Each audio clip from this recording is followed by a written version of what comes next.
Welcome to the second episode of Garage. I'm Brian Warhol. And I'm Shelly Malarkey. Now meet our cool sidekick, ZZ. Hi, folks. What the heck you got over there? I got me a little concoction I made up for my trip on Christmas Eve. Well, what are you drinking? It's called the Sleigh Ride. What is a sleigh ride? It's hot chocolate with a little bit of peppermint schnapps. And who's your friend over there? Well, this is my new friend, Stitch. He's an 84-pound greyhound, and this is his friend, Jason. He's from Minnesota Rescue Greyhounds. Jason, why don't you tell us a little bit about Stitch here and about your group and what you do for them and what we can do to help you guys. So Minnesota Greyhound Rescue was founded here in Minnesota about 16 years ago or so. Originally we started with helping retired racing greyhounds from like Florida and Iowa and stuff like that. Over the years we've kind of morphed, and now we deal with sight hounds in general, which includes the greyhounds. But sight hounds can be anything that, like a Borzoi or a Saluki. Oh, Stitch. But a Borzoi, a Saluki, any of the kind of dogs that have the long nose and they hunt with their eyes. But we still primarily work with the greyhounds. We get greyhounds locally. We get greyhounds from anywhere from Florida, Iowa, all the places where there are still racetracks, from the farms. We also have expanded out to dealing with the Spanish greyhound. It's called a galgo. And so we do rescue galgos out of Spain and bring them here to Minnesota. And then as well, we also deal with dogs coming out of the Chinese meat trade industry, unfortunately. So we do have greyhounds coming to us from China as well, being rescued from the meat markets. So yeah, we get these guys from all over the planet, and they make wonderful pets. This guy here is a little complainer, but they're known as the 45-mile-an-hour couch potato. They'll go 0 to 45 miles an hour in about 100 feet. And they're really fast accelerating dogs, but then 2 minutes later they're on the couch sleeping for 18 hours a day. Well, that makes him a good card guy dog if he's a racer. Oh yeah. So was he a racer himself? So he went through the racing school program. They go from birth to about 18 months. They go through a program to learn how to race on the tracks. And he just had Stitch. He just had no desire to race, so he had no desire to chase the fake lure, and so he was what we call a racing school dropout. But he is still quick. That sounds good. He seems like a real nice guy. Yep, he's Minnesota Greyhound Rescue is one of our mascot dogs. Hey, shush. He's one of our mascot dogs, so he goes with us to all of our events and hangs out. And greyhounds are great with kids, great with families. They make absolutely awesome family dogs, especially for the people that don't have the time or energy to throw balls like with labs and stuff like that for hours on end. He's complaining because he wants to be home right now on the couch sleeping. So me too, buddy. So what can we do, the public, to help you guys? So if somebody wanted to help us, obvious ways, the donation side of it. We have our website, minnesotagreyhoundrescue.org, where there are spots where you can donate monetarily to help us out. Simple other things, like we do have what's called an Amazon wish list, stuff that somebody could purchase online that gets sent to us, whether it be food donations or toy donations, stuff like that. Okay. The other thing somebody could do is, if they were really interested, they could look into adopting a guy like this. Okay, and they just get a hold of you guys at and Minnesota Greyhound Rescue. Yep, minnesotagreyhoundrescue.org. We do have, right now, I believe, 8 or 9 dogs currently available. Everything from greyhounds like him to whippets, and whippets are the smaller version of a greyhound. And then we do also have what are called stag hounds, and that's when a breed such as an Irish wolfhound or a Scottish deerhound is mixed with a greyhound. So they look just like him, but they're super fuzzy. So if somebody was interested in adopting a dog like that, they could also go to our website. So folks, if you want a fast dog to go with your fast cars, get a hold of Jason and his group and do something nice for a dog in need. Thank you, Jason. Absolutely. Thank you, ZZ. On this episode, we're going to highlight the 2019 SEMA show that was just recently held in Las Vegas. ZZ and I went down and took a close-up look at the new 2020 Chevrolet Corvette. On the Car Chow segment, we're going to be visiting the 5.8 Bar and Grill in Champlin, and we're going to have this week joining us the Chevy's Best Car Club. Sounds great. So, Brian, I heard you got to go to the SEMA show in Las Vegas. Tell us a little about that. I did. It was unbelievable. I was there about 15 years ago, and it's totally changed. It's gotten so much bigger. To talk a little bit about the size and the magnitude of the show, the Las Vegas Convention Center and the surrounding area, the grounds on the outside, are 2.7 million square feet. Wow. And if there's 10 feet of space, they had something in it. Tires, wheels, brakes, waxes, paints, tools, you name it, it's there. In fact, if you've ever been to our convention center, the Minneapolis Convention Center for the auto show, Yep. they use like 3 halls. There was, and that's about 800,000 square feet, our convention center. So it's about half the size of the Las Vegas Convention Center. Wow. And one whole hall about the size of our convention center, nothing but tires and wheels. That's Just nuts. absolutely amazing. And people, the celebrities, every show that's out there, whether it be counting cars, chasing cars, overhaul, and all of those shows, the people were there.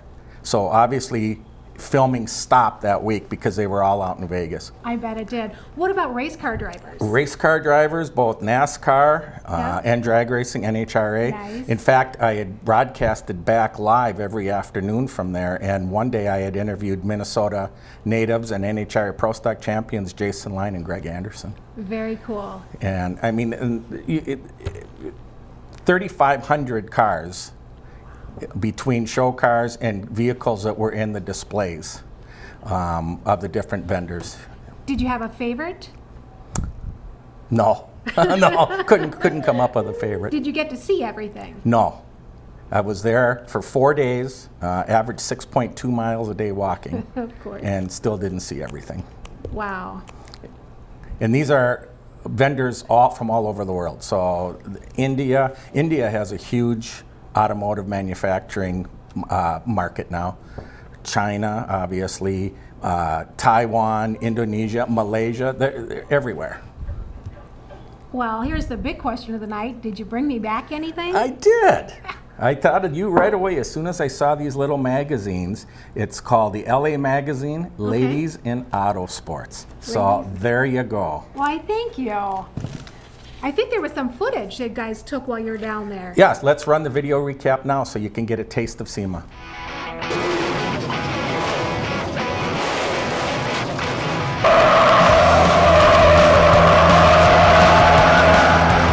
Hey, we were up there at Brainerd, Minnesota, so looking at coming back.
And we're back.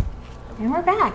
Zizi, why I heard that you and Brian got to go see a 2020 Corvette. Tell us a little bit about that. Now, not only did you get to see it, dear, we got to sit in it. Me and Brian went down to CCX Chevrolet down in Belle Plaine, which was the only 220 Corvette in the state. And it's quite the deal. It's like a rocket ship. And let's look at some footage.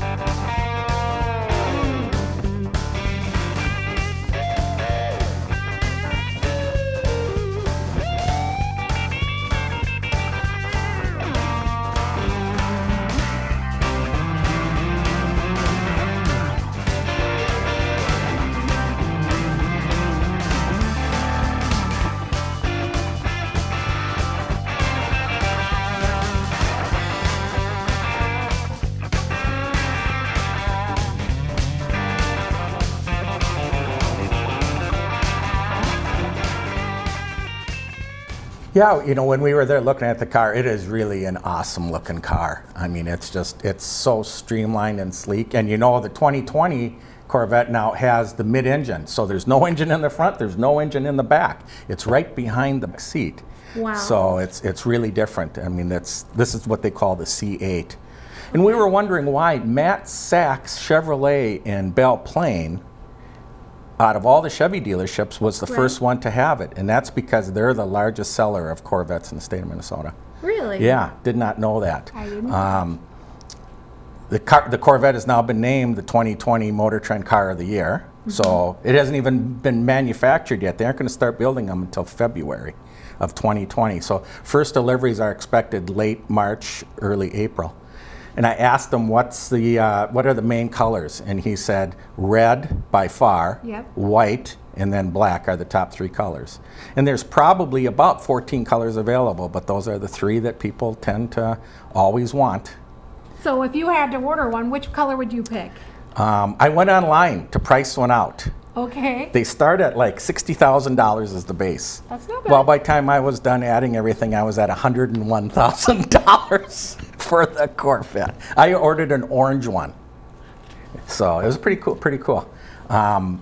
That Sachs Chev they were allotted 42 of them, and they've already sold 40 of the 42 cars. Oh my gosh. Yeah, it was pretty cool. So people better hurry up if that's what they want to do. Yeah, because I don't know what a lot of these other dealerships are what their allotments are going to be, but it's pretty amazing that the car won't be delivered until March or April, and they've already sold that many of them. That's So, amazing. yeah, that was cool.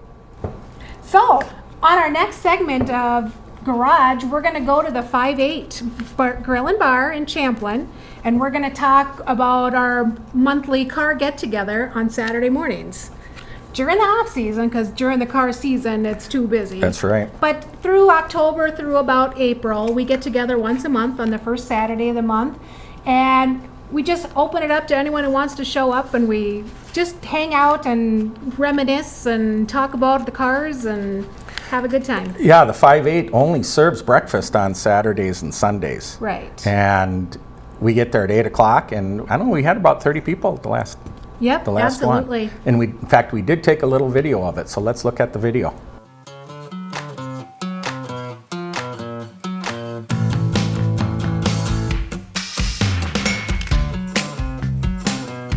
I ordered the breakfast quesadilla this morning, so that was a new one for me. But John Price started this several years ago, and it just kind of grew into a big group of car guys getting together.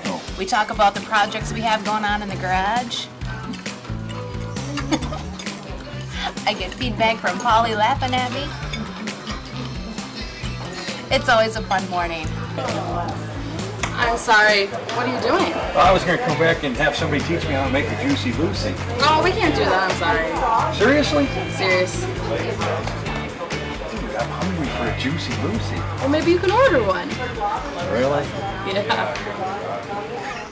You know, 5-8 Bar and Grill, they're best known for their Juicy Lucy hamburgers And since ZZ couldn't get in there to make one himself, he ordered us one. So we've got it here. So we're gonna cut it open and see how that cheese oozes out. Look, it's already on the, it's already oozing out. Well, we stopped by Champlin on our way in to make sure we got a nice fresh one. There you go. Look at that cheese that. oozing out of those things. That is a juicy Lucy. Save half of that for me. Well, in our next segment, we're going to start introducing car clubs in our community. First up is the Chevy's Best Car Club, right out of the Minneapolis area. That was good. Was that good? That was good. Hi, folks. Welcome back. Today we're talking to the Chevy's Best Car Club, and I'll be talking to Mr. Clay Hagan right now. He's going to give us a little what to do about the Chevy's Best Car Club. Yes, Chevy's Best. So the first question people would ask is, what does that mean? What is Chevy's Best? So you have to go back to the beginning. Back in June of 1975, there was a guy named Dave Yernberg who was attending the Back to the 50s show at the Minnesota State Fairgrounds. And he was a Tri-5 Chevy fan. And Tri-5 Chevys refer to the 1955, 56, and 57 Chevys. So he had a number of conversations with other Tri-5 fanciers at the show, and from that sprang the seeds of a new car club devoted to those 3 years. And so they thought, well, what are we going to call the club? And somebody piped up and said, if those are the 3 best years, how about Chevy's Best? So that's what that means. That's the derivation of Chevy's Best. The 3 years right in the middle of the 50s. Okay. So what do you guys do during the year? During the car show season, we're probably best known for having a once-a-month car show at the Lookout in Maple Grove. Okay. We call it Cruise Night at the Lookout, and it takes place the 3rd Wednesday of every month from May through October. 5 to 9 p.m. The show is always free. We have discounts on food and drink, and we give away a lot of door prizes as well. Okay, I've known through the years, going to some of your events, you guys have had car shows at Luther Chev, and you used to do one for a charity. You want to tell us about that charity that you did for so many years? Yeah, we've done a couple things along that line. For several years, we put on car shows to benefit the local firefighters, and those were very successful. And then we also, for several years, held a charity benefit show for the Make-A-Wish Minnesota Foundation, and that was out in Delano. And that was quite a interesting experience and a very rewarding experience as well. I'd also like to mention that at the cruise nights at the Lookout, the shows are always free, but we do accept donations to the Cross food shelves, and they service a 6 community area around Rogers, Maple Grove, Delano, in that area, and have a lot of services available to people in need. Okay, how many members do you guys have? That'll vary from year to year, but I would say on the average probably 50 to 60. Now, are you still Tri-5, or have you branched out to other things? The club over the past 40 years has kind of shifted its focus, and although the Tri-5 Chevys is still kind of the main purpose of the club, they've expanded it to really anybody, all cars, all years, and for one reason, many of the club members own not only a Tri-5, but maybe 2 or 3 other cars as well. So we really welcome all classic car fans. That's good to know. And it looks like you brought a few friends with you today, and you seem to have some gifts with you. Who are they for? Well, who could answer that one? Who are these gifts for? Toys for Tots. Pardon? Toys for Tots. Ah, yes. Toys for Tots. Had to think on that one, hey? Yeah. Well, that's always good to get donations for that, because kids need that stuff. Yeah. And it's good to see car guys coming out and bringing out and leading the way for a charity for Christmas time for the kids. So you want to introduce your friends here? Yes, we have Don Nord, is Carol Lee Nord, Ted Hoban, Paul Martin, all from Chevy's Best Car Club. I think we can call that a wrap, and thank Chevy's Best for coming and sharing the evening with us. Well, that's it for another episode. Oops, sorry, I hate to interrupt, but this just in. We're taking the garage show on the road. On the road. We'll be at Car Wars 2, Snap, Cackle, and Pop, a new indoor photo car show concept to be held at Teresa's Mexican Restaurant in Maple Grove on Saturday, January 18th, 2020. For more info, visit the Speedy and Spit Facebook page. Again, thanks for joining us this month. Happy holidays.